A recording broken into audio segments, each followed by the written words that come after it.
Intahe Ngirakamaro TV.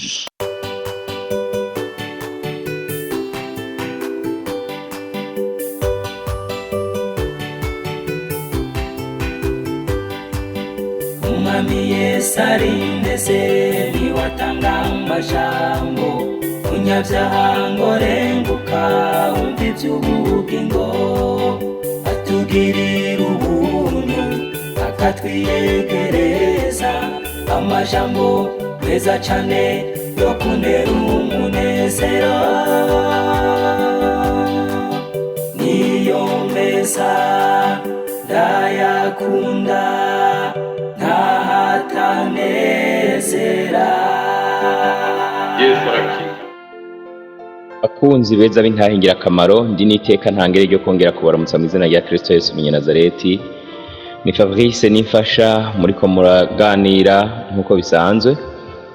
Ndanezerewe nuko Imana inyongeye akaryo ko kugaruka kugira ngo tusubire dukomeze ca cigwa twariko turiga kivuga ngo kumva no kumvira umuhamagaro w'Imana. Hari heze ukwezi tudakomeza, twari twagarukiye ku gice c'indwi, aho nariko ndababwira uko nisanze mu mpimba kubera kutumvira Imana, ariko tukaba twatandukanye ndabasezeraniye kuzobacira ku mayange intahe y'undi mupasiteri uko yahamagawe n'Imana nuko yabanje kutayumvira. Turiko twiga mbega niyihe ngaruka nziza yo kumvira Imana canke niyihe ngaruka mbi yo kutayumvira. Ndinginze Imana nyene ikigongwe, nyene umuhamagaro, nyene ibyaremwe byose kumfasha kugira ngo mvuge amajambo yo kubagirira akamaro. Ibice vya mbere naramenye ko hari abo byagiriye akamaro. Nzi neza ko abafashijwe navyo barenga abatubwiye ababigize ko commentaire, kuko hari n'abavyumva ugasanga ntibadose uburyo bwo gutanga iyo commentaire. Ntaco biba bitwaye kuko abo bose tuzohurira mu ijuru, ariko ico bikora iyo umuntu arose commentaire, soit bimwongera ico yovuga arico babajije canke arico bashimye, umuntu arushaho kubona ikikwiye kubanza kuramukirwa na ivyo ushobora gusanga yarasinze. Birafasha rero. Ndashimiye Imana, ariko reka nongere ninginga Imana imfashe kuko ibi byose tubikora ku neza y'abagenzi bacu, nk'uko natwe tugenda turamirwa n'abandi, natwe niko Imana iduhamagarira kuramira abandi mu majambo y'Imana. Imana ibahezagire. Reka nsenge Imana gatoya kandi namwe munsengere kugira ngo bigende neza. Mana Data, ndagushimiye ko unyongeye aya mahirwe yo kugukorera, kuko iyo umuntu aronse akazi abatomboye. Urakoze rero, ndakwinginze nciye bugufi, ndakwinginze mbikunze kugira ngo mvuge ibyo kuguhesha icubahiro, mvuge ibyo kugirira akamaro abantu bawe, simvuge ibyo nigeneye, ariko mvuge ibyo mpawe na mwemu wawe, kugira ngo ishengero risheho kubaho rifise ibikwiye mu izina ryawe ryera Kristo Yesu. Amen. Imana rero ibahezagire. Ni Ntahe Ngirakamaro muriko murakurikirana. Ndipfuza ko muri kino gice nza kubasangiza iyo ntahe y'umupasiteri nababwiye, nongeye mbabwire nuko byashishikaye kugenda kuri jewe maze kuva mu mpimba, kandi nkarushaho gushishikara kumvira Imana. Mbere yuko mfungwa mwaravyumvise, naripfuza kuyumvira, ariko sinshake gukora mu buryo igomba, nkashaka gukora ko nkora mu buryo mbona bumfavoriza canke burimo agahengekereza. Baririmbyi bene data baririmbye ngo aho Imana igucishije niho burya haba hari inzira. Nubwo hoba hari mu mahwa niho ibibona hakwiriye. Rero ndaza gukomeza kubabwira uko byashishikaye Yesu niyabinkundira ngere naho mbabwira nuko nahavuye ntangura iki gikorwa c'Intahe Ngirakamaro. Ubu tugeze ku bintu bitandukanye, kumbure haruhande ya televiziyo tumaze kugera ko, haruhande ya studio tumaze kugera ko, hari n'ibindi tumaze kugera ko Yesu niyabinkundira ndabibabwira. Imana ibahezagire. Reka dutanguze n'umurongo w'ijambo ry'Imana dusanga muri Yesaya igice cya mbere, ndabasomera imirongo 2. Ndabasomera umurongo wa 19 n'uwa 20. Haravuga ngo ahari ijambo ry'umutwe rivuga ngo Uhoraho ahanura abayuda ngo bahindukire abaharire.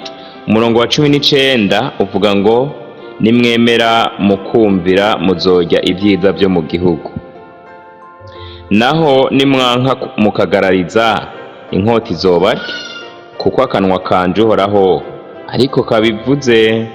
Reka nsubiremo: nimwemera mukumvira muzojya ibyiza byo mu gihugu, naho nimwanka mukagarariza inkota izobarya, kuko akanwa kanje Uhoraho ariko kabivuze. Aya n'amajambo y'Imana. Nababwiye yuko muri umuhamagaro w'Imana twiga ni iyihe ngaruka yo kuyumvira. Aha turumvise ijambo ry'Imana ritubwiye ngo nimwumvira, nimwemera mukumvira muzojya ibyiza byo mu gihugu. Twagiye duca hirya no hino turavuga ingene abantu kenshi bashobora kwanka kumvira Imana mu buryo butandukanye, cyane cyane babona umengo byo bahombye. Bakabona umengo byo bahombya, ariko gukorera Imana nta guhomba kurimwe. Twavuze yuko umuhamagaro w'Imana, Imana ihamagara uburyo bwinshi cyane, si kuguhamagara ngo uvuge ubutumwa gusa, irashobora no kuguhamagarira gukora ibikorwa by'ubuntu, ikaguhamagarira kwitanga ku rusengero, ikaguhamagarira gufasha umukene, ikaguhamagarira gufasha umubanyi wawe, ikaguhamagarira gusengera abandi, ikaguhamagarira kubyuka mu ijoro gusenga, ikaguhamagarira kwisonzesha kugira ngo usengere ibikorwa, ikaguhamagarira ibintu bitandukanye. Muri ibyo byose rero abantu babuzwa kuyumvira n'ubwoba. Nk'iki gikorwa cyo kuvuga ubutumwa bwiza arico nguma ncishamo naho atari cyo mvuga gusa, abantu kenshi baratinya kubera bacabona batosubira gukora ubuzi bwabo.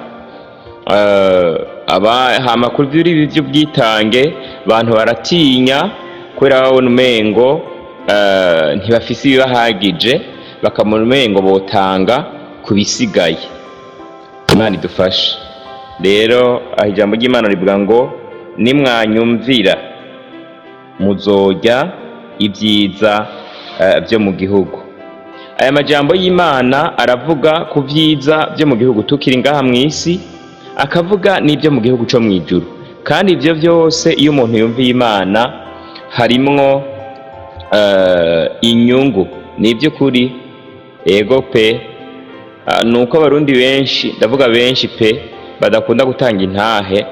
Hari n'abo tutubahwa kuzivugira tuzizi kubera tuba tuzi ko byobatsitaza. Dawidi yavuze ngo kutavuga byangiza ikiragi, niyo byo byiza sinabivuga. Hariho abantu intahe zabo baziryamako bakanka kuzivuga. Hari n'abo ushobora gusaba ati iyi intahe yawe yafasha abandi bantu dukorana ikiganiro akakwankira. Rero hariho abantu benshi tuzi Imana yababwira ati hagarika ibi mu nkorere. Ndabazi pe, ndazi umuntu Imana yigeze kubuza kudandaza, yari umudandaza muri ville, aranka. Imana ibanza kumuhata imutwaye ubutunzi yari afise, ariko Imana yashishikaye kubana nawe, yaramugaburiye, yaramutunze, ntacyo yabuze pe. N'ubu ni umumama mwiza cyane, arifashe, ntabwo apanze, aba mu nzu nziza kandi cyane, kandi yubatse ahawe n'Imana. Igihe kimwe nariko ndiyumvira, hari muri 2016, ndiko ndiyumvira none ko Mana umpamagaye nzoca mbaho gute, ko jewe ntazubahuka kubwira abo ntumye ko ngo urumva rero ngo hana Imana yantumye ngo nta gatike mfise, ko ntazubahuka kubwira kubo ntumye ko ngo aha ngo impuzu ngo zamperanye, kw'ivyo bintu jewe ntazovyubahuka, nzobaho nte? ndi mu masengesho numvise ari nk'unyishuye mu mutima, ijwi rije mu mutima rirambwira ngo ibikorwa by'amaboko yawe bizogutunga. Imana nishimwe, kandi ijambo rivuze gutyo riba rivuze gutyo ntiribesha. Umuntu arashobora gukora iyo birimo ikiganza ciza c'Imana. Isaka niwe yigeze kurima ngo aho yabivye ingeri imwe akahimbura ingeri 100. Ca wiyumvira pe, aho warimye ingeri imwe ukahimbura ingeri 100, urumva ko ivyo bintu ari ibintu bizima kubera Imana. Kubera Imana. Iyo bitari mu Imana canke ishatse nyine kuvyangiza, urashobora kurima n'umutahe wakoresheje ukawubura. Ca wiyumvira rero ahantu warimishije ibihumbi 50 uciye kuri miliyoni 5, kuko ingeri 100 urumva ibihumbi 50 ugwije 100 ni miliyoni 5, urumva ko buri kurate. Donc ivyo rero najewe nuko nyene nuko nyene nta muntu nigeze nsaba, nta muntu nigeze nsaba, maze kumvira Imana duke nakora twavamo ikimazi kinini kugeza n'uyu munsi. Ntabwo nsaba ahubwo ndatanga. Yego n'ukuri, ntabwo nsaba ahubwo ndatanga. N'ivyo twigeze kubasaba guterera mu ntahingirakamaro, si uko byari ibintu biza kutwungura, ahubwo nuko hari igihe dukeka ko muri mwebwe harabipfuza kudushigikira, bakabura uko babigenza, kuba ari kugira gusa tubugururira imiryango. Ntabwo jewe mbayeho niteze guhabwa, mbayeho niteze gutanga. Intahingirakamaro ntabwo ihari kugira ngo duhabwe, ahubwo intahingirakamaro ihari kugira ngo dutange. Rero Imana niyo yambwiye ngo ibikorwa by'amaboko yawe bizogutunga. Rero iri jambo rivuga ngo nimwemera mukumvira muzorya ibyiza byo mu gihugu. Iyo umuntu yemereye Imana, Imana ishobora kuguhamagarira gukora iki canke kiriya. Hashobora kuba hari inyubako iwanyu ku rusengero, ku by'ukuri ikeneye ubwitange. Gutanga ntibizoguhombesha, nubwo wohakwa kugwitanga wenyene ntabwo uzohomba. Hashobora kuba hari umuntu w'umukene iruhande y'iwanyu, Imana iriko iguhamagarira ko mufasha iki canke kiriya, ko mwubakira inzu canke ukamusakara canke ukamwambika canke ukagira gute, ntabwo bizoguhombya. Iyo wumviye Imana uba ubagariye. Igitabo c'Imigani kivuga ngo iyo umuntu agiriye impuhwe umworo aba aguranye Uhoraho. Turiko tuganira ibyiza byo kumvira umuhamagaro w'Imana. Yesu nashimwe. Iri jambo riragutse cane kandi riragutse gose. Hari n'igihe Imana ibwira umuntu kureka ikintu, rega navyo ni n'umuhamagaro. Reka ntange nk'akarorero.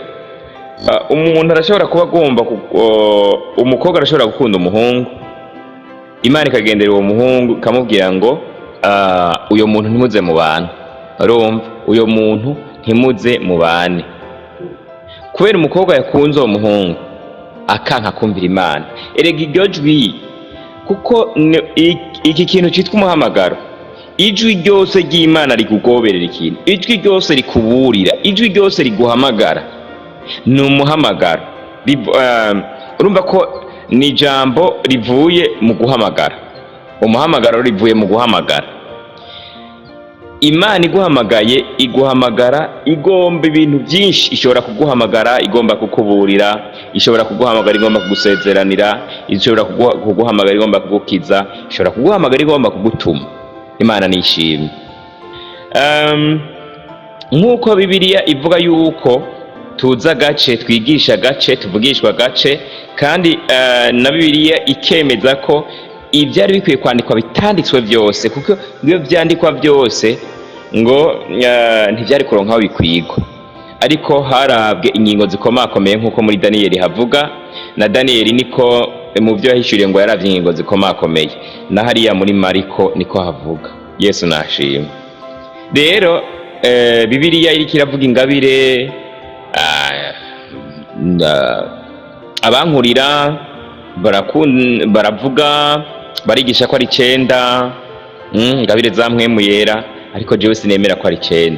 Reka pe, sinemera ko ari 9, nemera ko zirenga cyane. Imana kuko ingabire n'ivy'Imana igaba, bivuye mu kugaba.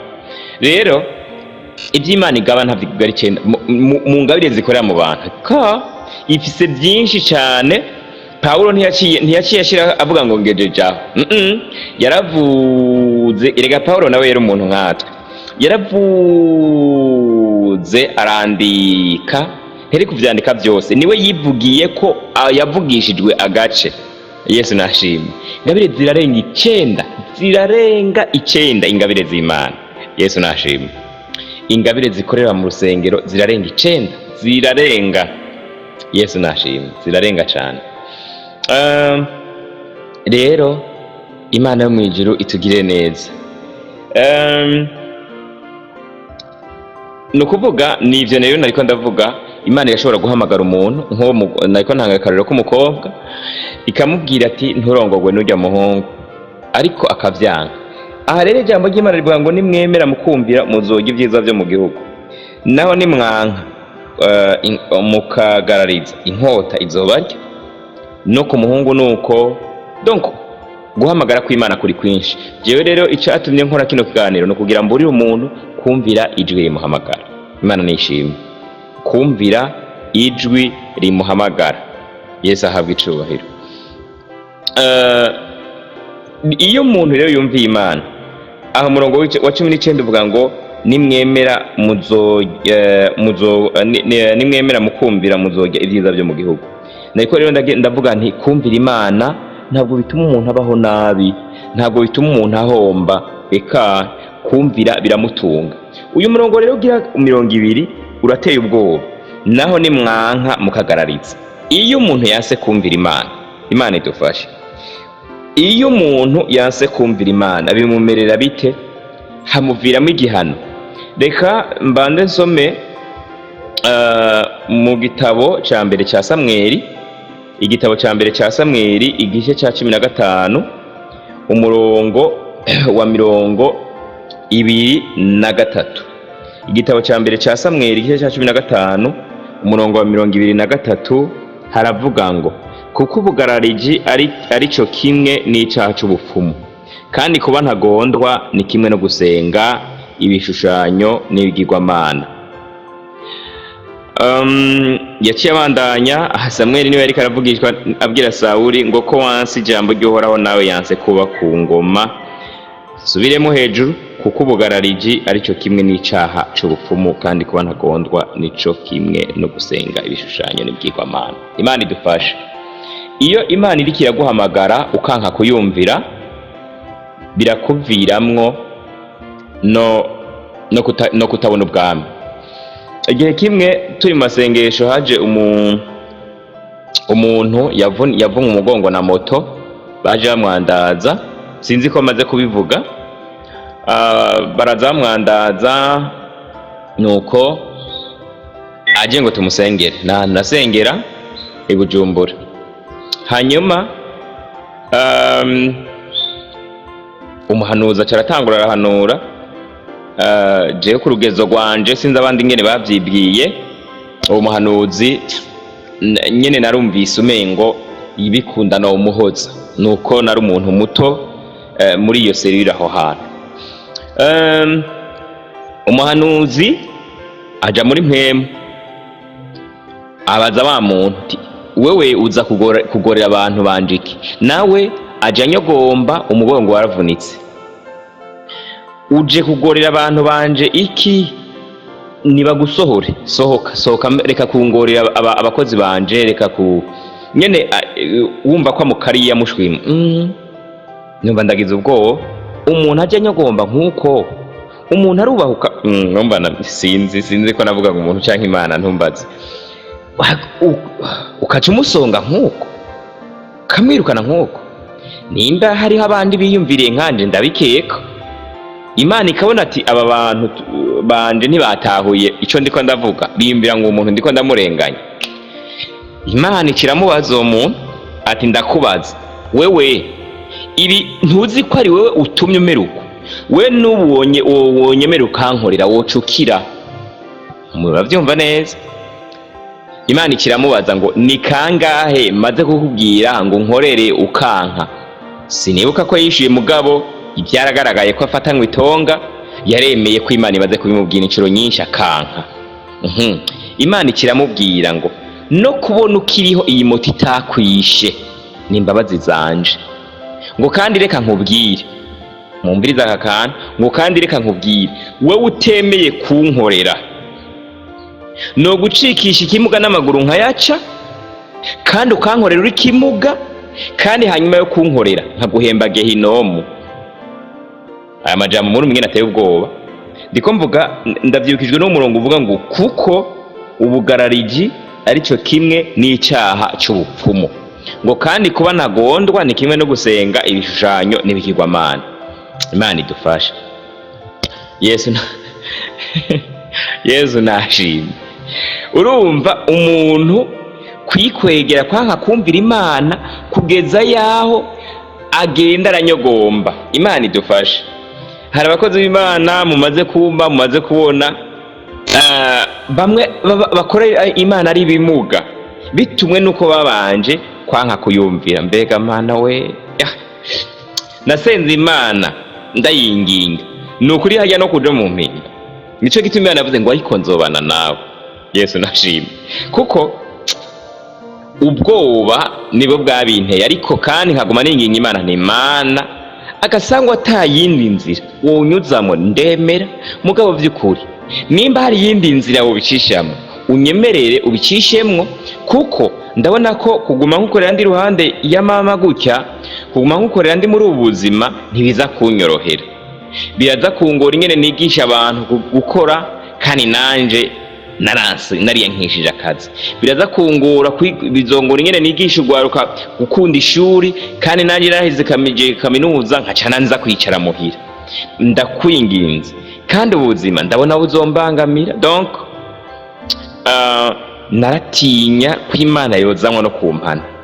Ibyo ni inshuro nyinshi, na mbere yaho nakunze gusenga nti Imana igihe uzoba ugomba kuntuma uzontegure avant niyumvemwo ico kintu ugiye kuntuma utaranakimbarira.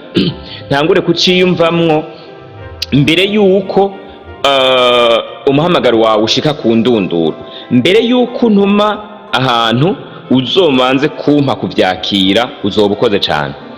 Yesu nashimye, Yesu nahaga icubahiro. Nasenze vyinshi, hari ibyo numva ntovuga aka kanya, ariko ku kintu kijanye no kumvira Imana, hari igihe Imana ibwira umuntu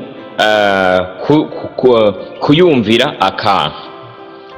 Hari intahe nagumye nshaka guca ku ruhande, iyo umukobwa muri kohare twigeze kubuza kurongorwa n'umuhungu umwe, turamubuza aranka. Umuhungu yari umupagani, umukobwa twaririmbana muri kohare aranka, yanse, turatinda tuba turamuhagaritse muri kohare, batarabana ariko bagendana nyene, kandi bigaragara ko bari mu nteguro yo kuzobana. Umukobwa umumarayika araje mu ijoro, amaze igihe twaramuhagaritse. Umukobwa Imana yaramusanze mu ijoro, haza umumarayika aramubwira ati reka ujya muhungu. Umukobwa aca arinamura abwira ya mumarayika ngo mvako. Urumva?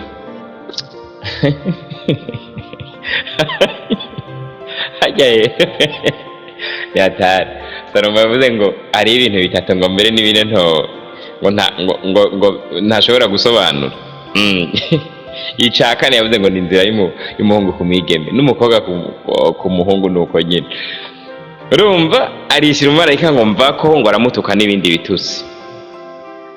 Umumarayika ngo arongera aramubwira ati none nk'ubu ndakubaza, yogutwara hanyuma ukazocubura ubugingo, woba wungutse iki?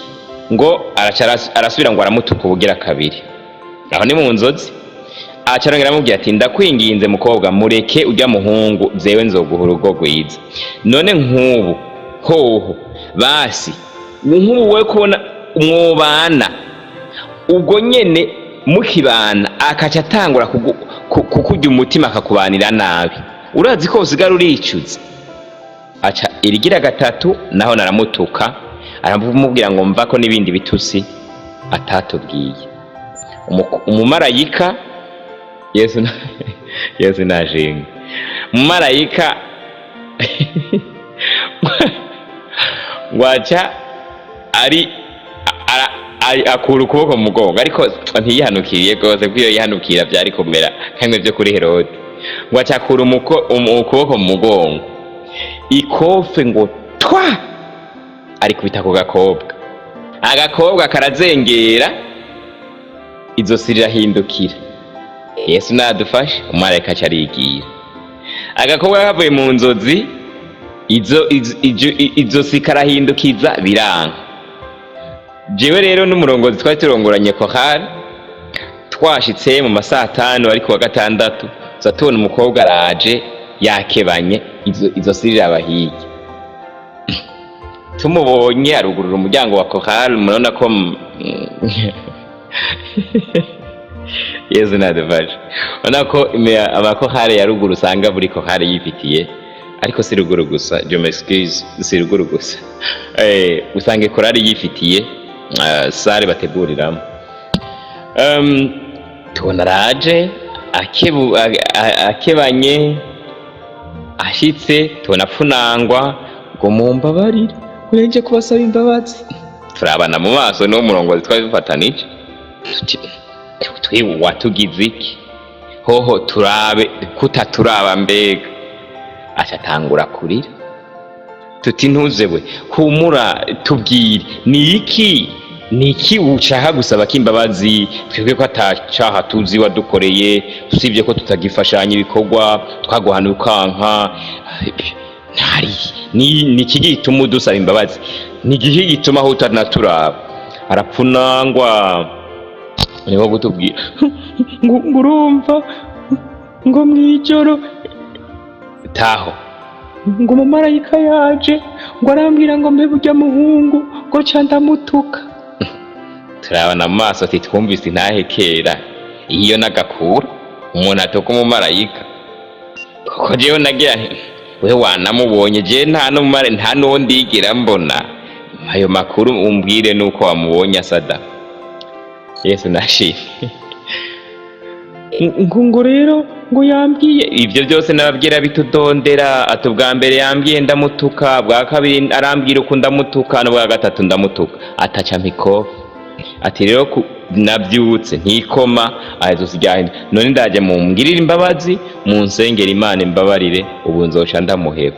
Turabyumviriza, umurongozi arandaba mu maso, tuti okay. Cyandibuka yuko umukozi w'Imana yaza ari ku rusengero, narumva ko kumusengera nari kumusengera nk'uko Imana yamurongoye agakira nta kibazo. Mwanci nibuka ko umukozi w'Imana ari ku rusengero, umuvuga butumwa jewe sinebwa umuvuga butumwa, nari umurongozi wa korali tout simplement.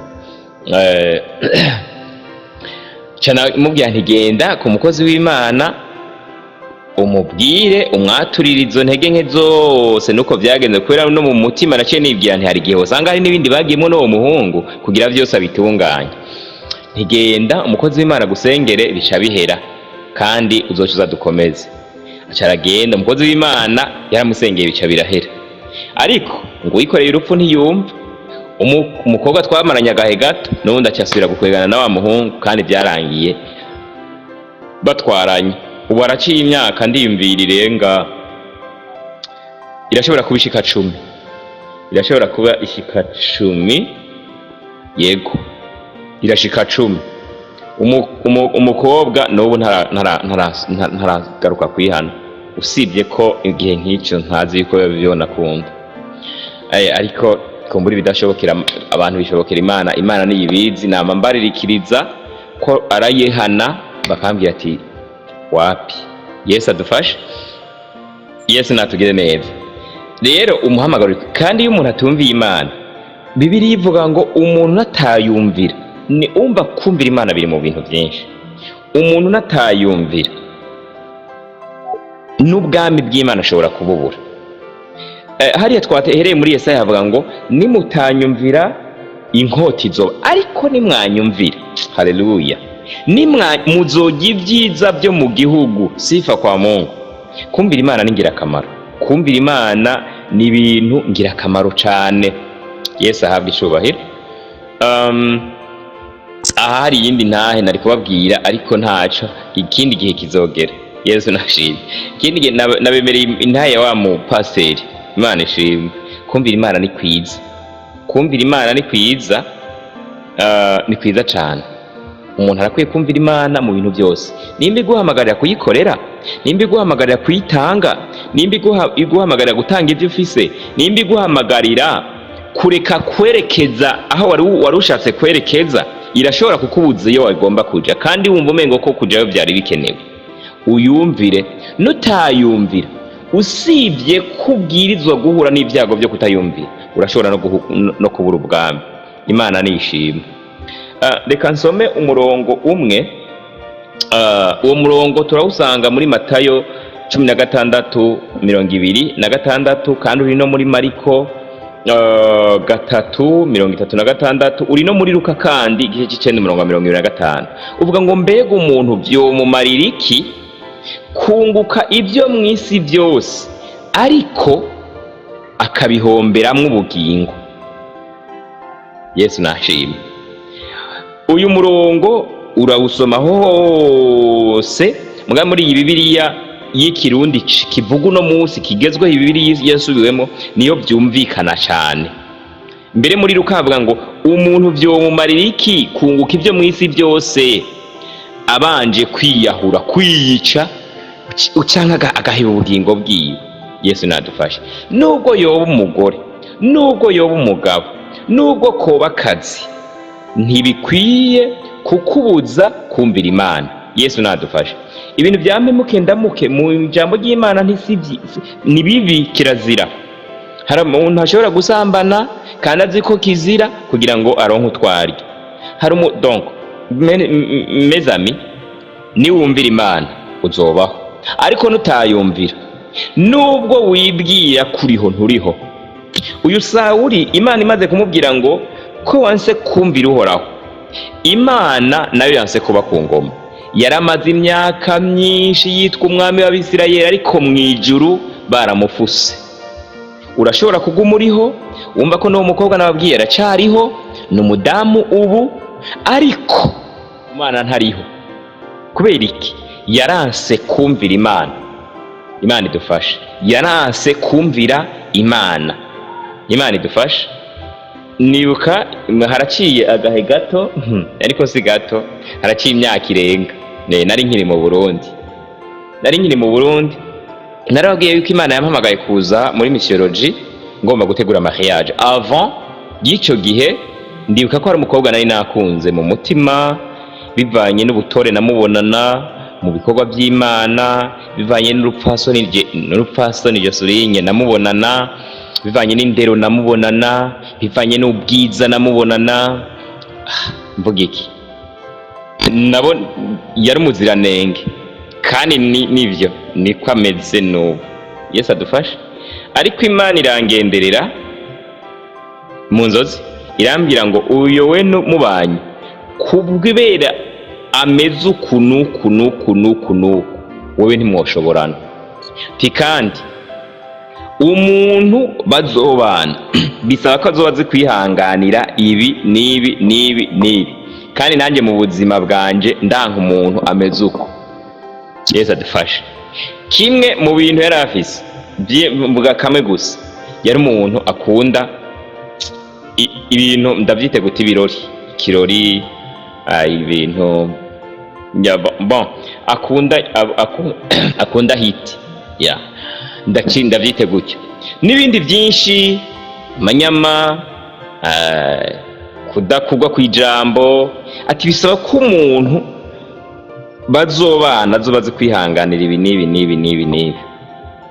Ayo majambo nayarose mu nzozi, ndayarota ndiko ndabwirwa n'abandi bene data nk'abantu batazi ariko ko ndamukunda icyo gihe. Yesu nashimye. Ariko haheze iminsi mikeyi nza mpura n'umuntu babanye amuzi, ndiko ndamuratira ubutore bwiwe, dialogue isanzwe. Acambwira ati we ntumuzi, hajya ntumuzi. hajya mumubona mu bikorwa by'Imana ashayininga mbwa ntimumuzi, urya ameze uku nuku kandi aho hantu ntavayo. Yesu adufashe.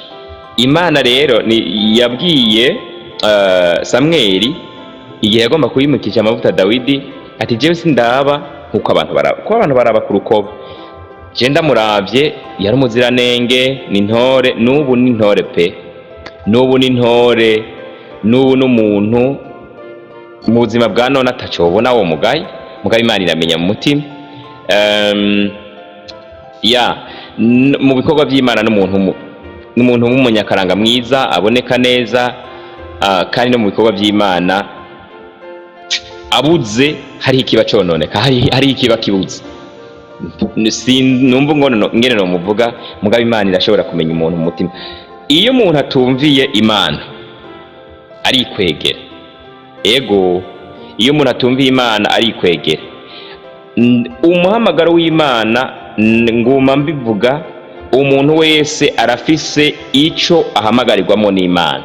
Umuntu yaremwe n'Imana w'inyama n'amaraso, umuntu wese yavyawe n'umugore, ko usivye Adamu na Eva abasigaye bose bavyawe n'umugore, abasigaye bose usivye Adamu na Eva. Donc abo bantu bose na Adamu na Eva nyene, mbere umuntu wese yaremwe bari bafise nabo n'ibyo bahamagarirwa, barahamagarirwa kutarya kuri cya giti, kutinya bakagira, kandi barahamagarirwa kugira isi neza. None rero umuganga arafite icyo Imana imuhamagarira mu kazi, umwigisha arafite icyo Imana imuhamagarira, umusoda arafite icyo Imana imuhamagarira, umuntu wese arafise icyo ahamagarirwamo n'Imana. Imana idufashe itugire neza. Nabemereye ko muri kino gice ndi bubabwire intahe yihamagawe y'umupaseri umwe w'ikiremba, kandi ndi bubabwire ubuzima uko bwakomeje nyuma yo kuva mu mpimba, uko nashishikaye kubana n'Imana, mbere nuko natanguje iki gikorwa nise canke ministeri y'intangirakamaro, kuko ni igikorwa kirimwo udusata twinshi kandi kizomwe ibisata byinshi, kuko Imana itanguje umurimo irawukomeza. Yesu nahabwa icubahiro.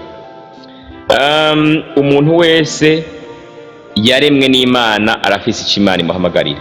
Ushobora kuba nawe umaze iminsi uriko unigana n'ijwi, ushobora kuba umaze iminsi hariho icyo Imana iriko iraguhamagarira gukora, ushobora kuba umaze iminsi hariho icyo ijwi ry'Imana riko rirakurongorera gukora. Ndaguhanura mu izina rya Yesu kumvira umuhamagaro w'Imana.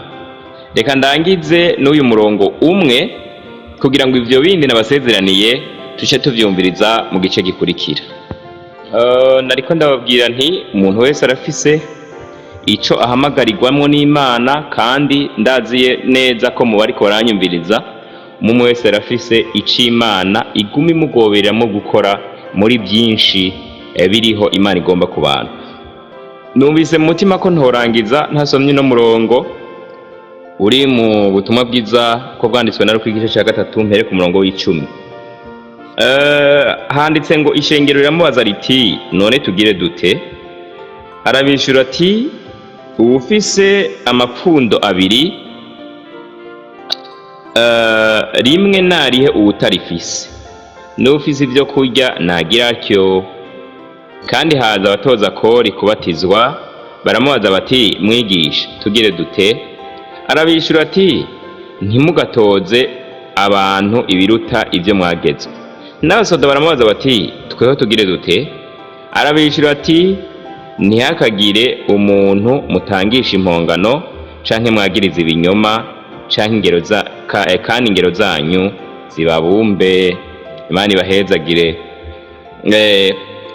Nababwiye ko intangirakamaro hari n'ikindi gisati iheruka gushiraho ntituragi basobanurira gose, tuzokibabwira, ariko cyane kiraba jewe canke abandi dukorana gusumba uwundi muntu wese, ariko bwa mbere na mbere kirabaje we ndiko ndababwira ibi nk'uko mu bo dukorana bose nashizeho intahe ngirakamaro mbibwiwe n'Imana atawundi mbajije, ni nako n'ikindi kintu cyose nzokibabwira, ariko bwa mbere na mbere nzi ko kirabaje, ni nako n'amajambo y'Imana ndayavuga aha ndayababwira nane ndayibwira.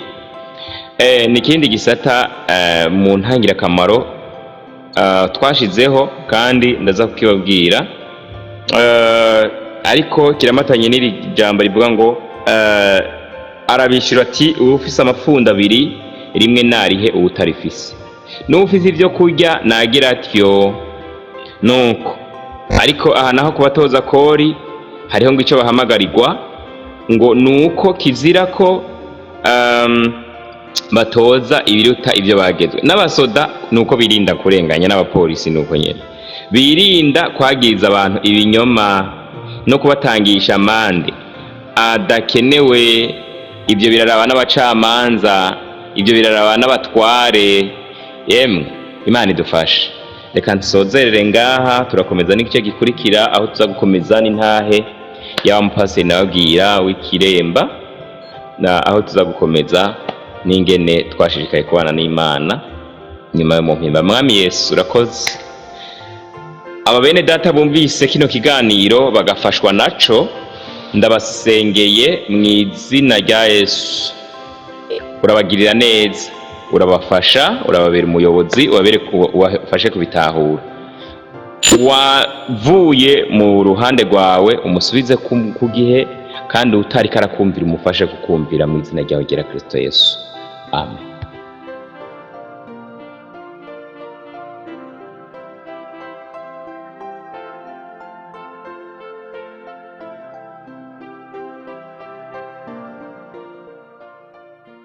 Ukaba nawe ufise intahe bifuza gutanga cyangwa izindi nyigisho, cyangwa ugomba kuduhuza n'ubifise, twandikire kuri ino nimero ya WhatsApp 68 884 981 68 804 canke 68 42 14 47 68 42 14 47.